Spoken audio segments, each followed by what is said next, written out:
मैंने बच्चों के लिए अपनी थाली खाली कर दी। आज वही हमारी रोटियां गिनते हैं। बाबूजी, यह लीजिए 200 रुपये। हरी सब्जियां ले आइएगा, याद से कुछ छूट ना जाए। और हाँ, हरी मिर्च और धनिया ज़रूर ले आइएगा। इनके ऑफिस के कुछ मित्र आएंगे तो पकौड़े और चटनी बनानी है। याद रहेगा या फिर कागज़ में लिख कर दूँ? ऐसा ना हो कि आप भूल जाएं और मुझे 4 बातें सुनने को मिले। रीता अपने ससुर पुष्पेंद्र बाबू से कह रही थी। पुष्पेंद्र बाबू बोले, बहू क्या दूध नहीं लाना है? इतने पैसे में तो दूध नहीं आ पाएगा। दूध लाऊंगा तभी तो तुम खीर बनाओगी, क्योंकि एक समय बाद किराने की दुकान में भी दूध खत्म हो जाता है। देख लो, मैंने याद दिला दिया, वरना कहोगी कि बाबूजी याद क्यों नहीं दिलाए, दूध मंगवा लेती। रीता बोली, मैं खीर क्यों बनाने लगी? आज ऐसा क्या है जो मैं खीर बनाऊंगी? महंगाई में गुजारा मुश्किल से हो रहा है और आपको खीर की पड़ी है। आपको जितना कहा है बस उतना ही ले आइएगा। इतना कहकर रीता वहाँ से चली गई। तभी पुष्पेंद्र बाबू की पोती प्रिया आई और बोली, दादाजी आज क्या है जो खीर बननी चाहिए? पुष्पेंद्र बाबू अपनी पोती को लाड करके हुए बोले, प्रिया आज तुम्हारी दादी और मेरी शादी की सालगिरह है। हर साल तुम्हारी दादी आज के दिन मेरे लिए खीर बनाती थी और मैं उनके लिए मीठा पान लाता था। मुस्कुराते हुए पुष्पेंद्र बाबू पुराने दिनों को याद करते हुए बाजार की ओर चल पड़े। सारा सामान लेने के बाद पुष्पेंद्र बाबू के पास 20 से 25 रुपए बचे थे। उन्होंने सब्जी वाले से कहा, भैया इतना सब्जी लिया हूँ तो कुछ धनिया पत्ता और मिर्ची ऐसे ही डाल दो, भगवान तुम्हारा भला करेंगे। बहुत कहने पर सब्जी वाले ने थोड़ा सा धनिया पत्ता और मिर्च दे दिया। पुष्पेंद्र बाबू सोचे, 2 दिन में तो इतने में काम चल जाएगा, क्यों ना प्रभा यानी पत्नी के लिए मीठा पान ले लूं, खुश हो जाएगी। पान वाले के पास पहुँचे और बोले, बिहारी लाल काय हो बच्चे, तुम्हारा ध्यान तो रखते हैं ना। ऐसा करो, बढ़िया सा एक मीठा पान बना दो। बिहारी लाल मुस्कुरा कर बोला, बाबू साहेब लगता है आज आपकी सालगिरह है, तभी आप पान लेने आए हैं। अब तो साल में एक बार आप मेरी दुकान पर आते हैं। पहले आए दिन आप भाभी जी के लिए पान ले जाते थे। क्या डॉक्टर ने पान खाने से मना कर दिया? पुष्पेंद्र बाबू मुस्कुराकर बोले, अरे नहीं नहीं, डॉक्टर ने नहीं मना किया, पर बुढ़ापे में क्यों फालतू के खर्चे करूं? तुम बताओ कितने पैसे हुए? बिहारी लाल बोला, दूसरों के लिए 50 रुपये और आपके लिए सिर्फ 35 रुपये। महंगाई बहुत बढ़ गई है। गुलकंद के दाम कितने हो गए हैं? पुष्पेंद्र बाबू ने संकोच भरी नज़रों से उसे देखा और अपने कुर्ते की जेब से 25 रुपये निकाले और बोले, अब क्या बताऊं, तुम्हारी बहू ने इतने पैसे दिए थे, पर जब मैं सब्जी लेने गया तो अपनी पसंद की सारी सब्जी उठा लाया तो सारे पैसे वहीं ख़त्म हो गए। अभी के लिए यह ले लो, अगली बार जब मिलूँगा तो 10 रुपये दे दूँगा। बिहारी लाल बोला, बाबूजी क्यों शर्मिंदा करते हो? आप सबके प्रताप से ही आज तक यहाँ टिका हूँ। कितने एहसान हैं आपके मुझ पर, मैं भूला नहीं हूँ। जब किसी ने मेरी मदद नहीं की थी तो आपने मुझे 5000 रुपये दिए थे, उससे मैंने यह दुकान भी खोला और अपने बच्चों को स्कूल भी भेज पाया। याद है मुझे, आपने कभी पैसे के लिए दबाव नहीं बनाया। जब मुझे होता था तो मैं दे जाता था। आप यह पैसे भी रखिए, मेरी तरफ से भाभी को पान खिला दीजिएगा। पुष्पेंद्र बाबू मुस्कुराकर 25 रुपये उसके हाथ में दे दिए और अपने घर को आ गए। जाते हुए पुष्पेंद्र बाबू को देखकर बिहारी लाल बगल में खड़े आदमी से बोला, लोग कहते हैं अच्छे कर्म करो तो अच्छा फल मिलता है। बेचारे बाबू साहब कभी किसी का दुख नहीं पहुंचाते थे, पूरा जीवन बेटे और पत्नी की खुशी के लिए जीते रहे। पर आज जब बेटे का फ़र्ज निभाने का समय आया तो बेचारे की यह हालत हो गई है कि उनकी जेब में 35 रुपये भी नहीं हैं। फिर भी देखो, बेटे बहू की दूसरों के सामने शिकायत नहीं करते हैं। यह होता है एक आदर्शवादी आदमी। पुष्पेंद्र बाबू को पसीने पसीने देख प्रभा जी अपने आंचल से उनका चेहरा पोंछती हुई और कहती, क्यों इस उम्र में यह सब बहुत काम करते हैं? पूरी ज़िंदगी कभी सब्जी भाजी खरीदने नहीं गए, अब बुढ़ापे में यह सब करना शोभा देता है। पुष्पेंद्र बाबू बोले, भगवान, पहले नौकरी करता था तो खाना हजम हो जाता था, अगर चलूँगा फिरूँगा नहीं तो गैस बन जाएगा, फिर मेरे पेट में दर्द होगा, फिर मैं तुम्हें ही परेशान करूँगा। तो क्या तुम उसके लिए तैयार हो? प्रभा जी बोली, पहले की बात अलग थी कि मैं आए दिन आपको मेवा और दूध क्या कुछ नहीं खिलाती थी, अब तो रोटियां भी गिन गिन कर खाने को मिलती हैं। खाते ही कितना हो जो पचाने के लिए पसीना बहाते हो। निरंजन बाबू बोले, तुम वह सब छोड़ो, देखो मैं तुम्हारे लिए क्या लाया हूँ। मेरे दुख सुख की साथी, तुम्हें हमारी शादी की सालगिरह बहुत बहुत मुबारक हो। यह कहकर उन्होंने मीठा पान प्रभा जी की तरफ बढ़ाया। प्रभा जी मुस्कुराकर बोली, हर कोई भूल जाता है पर आप नहीं भूलते। इस मीठे पान की तरह हर कड़वी यादों को भुलाकर आप मेरी जिंदगी में मीठापन घोल ही देते हैं। ईश्वर आपके सभी कष्ट मुझे दे दे और मेरी सारे सुख आपको दे दे। पुष्पेंद्र बाबू बोले, प्रभा ऐसा मत कहो, यही प्रार्थना ईश्वर से मैं तुम्हारे लिए करता हूँ। मैं तो तुम्हें जीवन के साथ में बहुत सुख देना चाहता था, पर क्या करूं, असहाय हो गया हूं। जिसके लिए कभी अपनी जेब नहीं देखता था, आज थोड़े से सुख के लिए उनके सामने हाथ फैलाना पड़ता है। खैर छोड़ो इन बातों को, तो अपना मीठा मुंह मीठा करो। इसे खाकर जब तुम कुछ कहती हो तो मीठी सी खुशबू और तुम्हारे होंठ लाल हो जाते हैं। तुम बिल्कुल वैसी ही लगती हो जैसी 50 साल पहले लगती थी। इतना कहकर उन्होंने प्रभा जी के मुंह में पान दे दिया और दोनों हंसने लगे। तभी उधर से रीता आई और बोली, बाबूजी, मैंने आपको धनिया पत्ती और मिर्चा लाने को कहा था, ये क्या लाए हैं? कहाँ गए वह पैसे जो मैंने दिए थे? अच्छा, तो वह पैसे आपने माँ जी के लिए पान लाने में खर्च कर दिए? शर्म नहीं आई आपको इस उम्र में चोरी करते हुए? इसलिए आप दूध लाने के लिए कह रहे थे ताकि और पैसे बचाकर कुछ और खरीद सकें। छी छी छी, बच्चे देखेंगे तो क्या सोचेंगे, क्या सीखेंगे, कभी सोचा है? प्रभा जी बोली, बहू मेरी बात सुनो, इन्हें कुछ मत कहो। तभी उधर से प्रभा जी का बेटा आकाश बोला, घर में कदम रखने को जी नहीं करता, जब भी प्रवेश करो कलह, क्यों शोर मचा रही हो? रीता ने सारी बात बताई तो आकाश बोला, बाबूजी, आपकी कमाई अब बंद हो चुकी है तो अपने पुराने शौक भी भूल जाइए। गिन कर 2 रोटी मिलती हैं, चुपचाप खाइए और शांति बनाए रखिए। इन सभी के बीच प्रिया कुछ फूल और घास फूस को जोड़कर एक गुलदस्ता बनाकर लाई और बोली, दादी माँ, दादाजी, हैप्पी एनिवर्सरी, आज तो घर में पार्टी होनी चाहिए। बेटा बहू दोनों हैरानी से अपनी बेटी को ऐसे देखने लगे जैसे कि वो बहुत शर्मिंदा हैं, पर ऐसे लोगों को शर्म भी कहाँ आती है।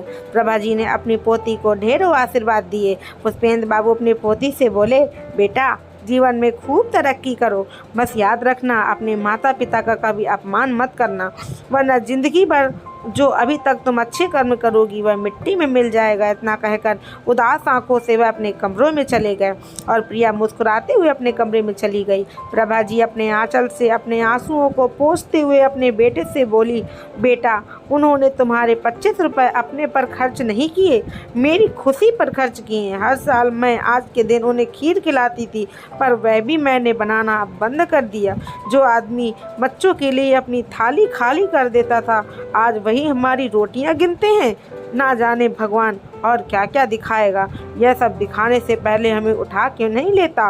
पिछले 4 सालों से आज के दिन जो उपहार तुम लोगों से मिलता आया उसे मैं कभी नहीं भूलूंगी। इतना कहते हुए वह बेचारी लड़खड़ाते कदमों से अपने कमरे में चली गई।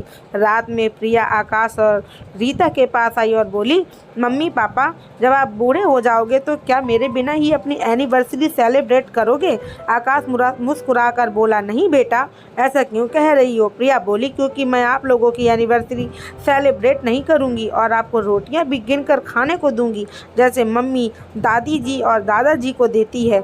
रीता प्रिया के कान पकड़ते हुए बोली, बहुत दादी की चमची बनती हो। चलो कमरे में फिर बताती हूँ, आज से तुम्हारा आइसक्रीम चॉकलेट सब खाना बंद। दोबारा अगर इस तरह से बात की तो कमरे में बंद कर दूंगी। वापस आकर रीता आकाश से बोली, सुन रहे हो लड़की की यह बातें, यह सब तुम्हारे माँ बाप का सिखाया हुआ है। रात में खाना खाने के समय आकाश की थाली में 2-3 सब्जी, दाल, सलाद सब होता था, वहीं पुष्पेंद्र बाबू की थाली में 1 सब्जी और थोड़ी सी दाल। बेचारे दोनों दंपत्ति चुपचाप खा लेते और उठ जाते थे। सभी के खाना खाने के बाद पुष्पेंद्र बाबू अपने बेटे से बोले, आकाश, जो मैंने तुम्हें अपना पासबुक दिया था और बैंक के कागजात, वह मुझे दे देना। आकाश आश्चर्य से देखने लगा तो वह बोले, बेटा, अब मैं इतना भी असहाय नहीं हूँ कि अपने कागजों के काम नहीं कर सकता। तुम पर बहुत सारी जिम्मेदारियाँ हैं, घर, पत्नी और बच्चे, क्या क्या संभालोगे? मेरे कागज मुझे दे देना। आकाश हक्का बक्का चुपचाप अलमारी से पासबुक और बाकी कागज निकाल कर लाया और उनके हाथ में देकर बोला, बाबूजी, आप यह सही नहीं कर रहे हैं, मैं तो सब संभाल ही रहा था।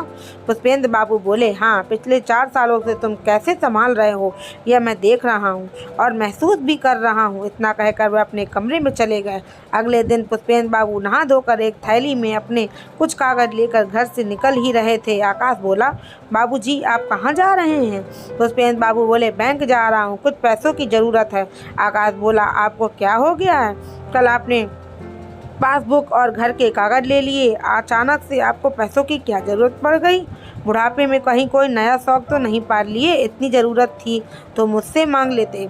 पुष्पेंद्र बाबू बोले, बेटा, मैं कोई भी भिखारी नहीं हूँ जो तुमसे पैसे मांगता रहूँगा। याद है तुम्हें? नौकरी से पहले, तुम्हारे मांगने से पहले मैं तुम्हारे हाथों में पैसे रख देता था। तुम्हें खाने की ज़्यादा इच्छा होती तो तुम्हारी माँ अपनी थाली से रोटी तुम्हारी थाली में रख देती थी, और आज तुम मुझे मांगने के लिए कह रहे हो। मुझे पेंशन भले ही ना मिलता हो, पर रिटायरमेंट के बाद जो भी पैसे मुझे मिले हैं वह मेरे हैं। शाम को जब दफ्तर से लौट कर आओगे तो मुझसे तुमसे ज़रूरी बात करनी है, भूल मत जाना। इतना कहकर पुष्पेंद्र बाबू बड़े आत्मविश्वास के साथ घर से बाहर निकल गए। पुष्पेंद्र बाबू शाम तक घर नहीं आए तो प्रभा जी को उनकी चिंता हो रही थी। करीब 4:30 बजे पुष्पेंद्र बाबू घर आए। प्रभा जी के लिए 2 सूती साड़ी और दूध की थैली देते हुए बोले, प्रभा, कल जो तुम्हें मैं कुछ नहीं दे पाया, यह लो, तुम्हारी सभी साड़ी बहुत पुरानी हो गई थी, और यह लो दूध, मेरे लिए खीर बनाओ जो तुमने कल नहीं बनाई थी।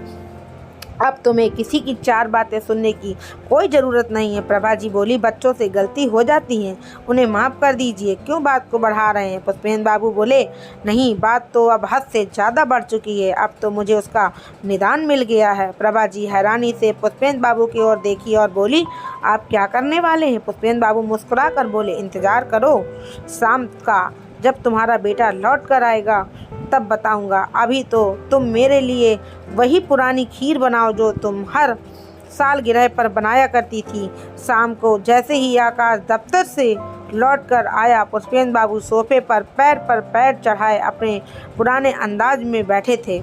आकाश बोला, बाबूजी, अभी कोई ना कोई इस घर में आता रहता है, आप यहाँ क्या कर रहे हैं? अपने कमरे में जाकर बैठिए। पुष्पेंद्र बाबू बोले, यह घर मेरा, यह सोफ़ा मेरा, क्या तुम मुझे बताओगे कि मुझे कितना खाना चाहिए और कहाँ बैठना चाहिए? तभी रीता कमरे में से बाहर आई और बोली, क्या बात है बाबूजी, 2 दिन से आपके रंग ढंग बदले हुए हैं, कुछ तो अपनी उम्र का लिहाज कीजिए, बच्चे देखेंगे तो क्या सीखेंगे? पुष्पेंद्र बाबू हंसकर बोले, आज तक अपने बेटे के सामने एक आज्ञाकारी बेटा और संस्कारी पति और पिता बनकर रहा। जब मेरी औलाद ऐसी बनी तो तुम लोगों की औलाद कैसी बनेगी, इसकी तो कोई गारंटी नहीं ले सकता है। प्रभा जी ने पुष्पेंद्र बाबू को रोकने की बहुत कोशिश की, परंतु आज पुष्पेंद्र बाबू रोकने वाले नहीं थे। उन्होंने कहा, मैंने बहुत कोशिश की थी बेटे और पिता के बीच एक अच्छे रिश्ते को बनाने की, पर जिसके लिए आज तक अपनी इच्छाओं को मारता आया वह आज हमारी रोटियां गिनता है। जिस माँ का आंचल बेटे के पसीनों को पोंछते हुए भींगता था, आज उस माँ का आंचल आंसुओं से भींगता है और बेटे को एहसास तक नहीं होता। बहुत बढ़िया, अच्छा पिता, आप एक अच्छे पति, अच्छा पिता बहुत बन लिया। अब एक अच्छे पति होने की इच्छा रखता हूँ। आकाश बोला, घुमाकर क्यों बातें कर रहे हैं, साफ साफ कहिए क्या कहना चाहते हैं? पुष्पेंद्र बाबू बोले, अगर सीधे सीधे सुनना चाहते हो तो सुनो, यह घर मेरा है, ऊपर के दोनों कमरों का इस्तेमाल तुम कर सकते हो, जिसके लिए तुम्हें या तो मुझे महीने के 20,000 रुपये देने होंगे, या फिर घर खर्च और रसोई का काम तुम्हारी पत्नी देखेगी। तुम्हारी माँ घर का कोई काम नहीं करेगी। अगर तुम्हें मंजूर है तो तुम यहाँ रह सकते हो, वरना दरवाज़ा तुम्हारे सामने है। सभी हैरानी से पुष्पेंद्र बाबू को देख रहे थे। पुष्पेंद्र बाबू प्रभा जी से बोले, अरे प्रभा, खीर बनाई हो कि नहीं? आज का अध्ययन मैं जीवन भर नहीं भूलूंगा। तो ऐसी खीर बनाओ कि स्वाद आ जाए, क्योंकि सीखने की कोई उम्र नहीं होती। यह सबक मुझे जीवन के तीसरे पहर में सीखना और सिखाना पड़ेगा। यह मैंने सोचा भी नहीं था। प्रभा जी चुपचाप खीर की कटोरी उनके आगे कर दी। पुष्पेंद्र बाबू एक चम्मच खीर मुंह में लेकर बोले, स्वाद आ गया, अपनी मेहनत की खाऊंगा, किसी को अब अपनी रोटियां गिनने नहीं दूंगा। आकाश और रीता चुपचाप अपने कमरे में चले गए। रीता बोली, मुझे नहीं रहना इस घर में, चलो दूसरी जगह चलते हैं। आकाश बोला, बाहर कितनी महंगाई है तुम्हें पता है? घर का किराया ही 25 से 30 हज़ार रुपये है, ऊपर से राशन पानी कैसे करेंगे? घर में कम से कम चावल और आटा गांव से आता है और किराया भी देना नहीं पड़ेगा। जो बाबूजी ने कहा है अब वैसा ही होगा। अगर तुमने पहले सब संभाल लिया होता तो आज यह दिन नहीं देखना पड़ता। अब पुष्पेंद्र बाबू मज़े से खाते और पोती को खिलाते और हमेशा प्रभा जी से कहते, तुम्हें जितना करना था तुमने कर लिया, अब अपने लिए जीना सीखो, ना जाने कब बुलावा आ जाए तो क्या फटे हाल और भूखी जाओगी। प्रभा जी भी सोचने लगी कि सच ही तो कह रहे हैं, कितना कुछ बेटे के लिए किया, पर उसने बदले में क्या किया। पुष्पेंद्र बाबू ने अपनी आधी संपत्ति वृद्ध लोगों के नाम कर दी और अपनी आधी संपत्ति अपनी पोती के नाम कर दी, ताकि भविष्य में उसे अपनी पढ़ाई लिखाई के लिए कोई परेशानी न हो। बेटे बहू को अपनी गलती का एहसास तो हुआ, पर पुष्पेंद्र बाबू को जो करना था वह कर चुके थे, तो उन्हें अब किसी बात की चिंता नहीं थी। मित्रों, क्या युवा वर्ग यह भूल जाते हैं कि जहां आज उनके माता पिता हैं, कल उस जगह पर उन्हें भी जाना है। खुदा ना खास्ता अगर आपके बच्चों ने उनके साथ वैसा ही दुर्व्यवहार किया तो क्या वह सहन कर पाएंगे? वक्त रहते अपनी भूल को स्वीकार कर लेना ही बेहतर है। दोस्तों, आपकी क्या राय है? आपको मेरी कहानी कैसी लगी? अगर आपको मेरी कहानी थोड़ी सी भी पसंद आई तो प्लीज़ मेरे चैनल को सब्सक्राइब करिए, लाइक करिए, शेयर करिए, कमेंट में बताइए आपको मेरी कहानी कैसी लगी। तब तक के लिए जय हिंद, वंदे मातरम।